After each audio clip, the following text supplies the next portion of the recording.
DA নিয়ে আবারও খুব গুরুত্বপূর্ণ আপডেট।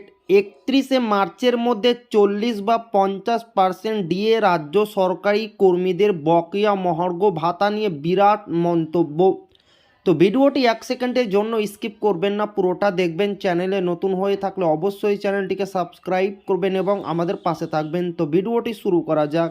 পে কমিশনের বকেয়া ডিএ মামলার সুপ্রিম রায় নিয়ে তোলপাড় পড়ে গিয়েছে রাজ্যে। রাজ্য সরকারি কর্মীদের পক্ষে রায় দিয়ে সর্বোচ্চ আদালত জানিয়েছে বকেয়া মহার্ঘ ভাতার সম্পূর্ণটা মিটিয়ে ফেলতে হবে।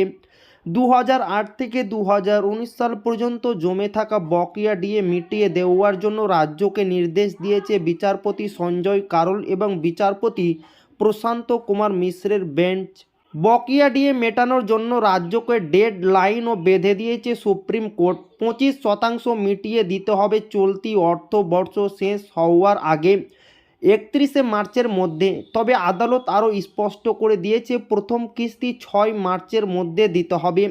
একই সাথে গোটা প্রক্রিয়াটি কতটা কার্যকর হলো সেই নিয়ে কমপ্লায়েন্স রিপোর্ট 15 এপ্রিলের মধ্যে সুপ্রিম কোর্টে জমা দিতে হবে রাজ্যকে।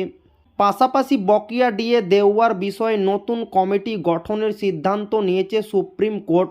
অবসরপ্রাপ্ত বিচারপতির নেতৃত্বে 3 সদস্যের কমিটি গঠন করা হয়েছে।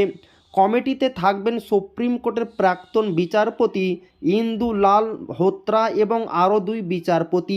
25% দেওয়ার পরেও বাকি 75% বকেয়া ডিএর কীভাবে কত কিস্তিতে দেওয়া হবে সেই সিদ্ধান্ত নেবে ওই 4 সদস্যের কমিটি।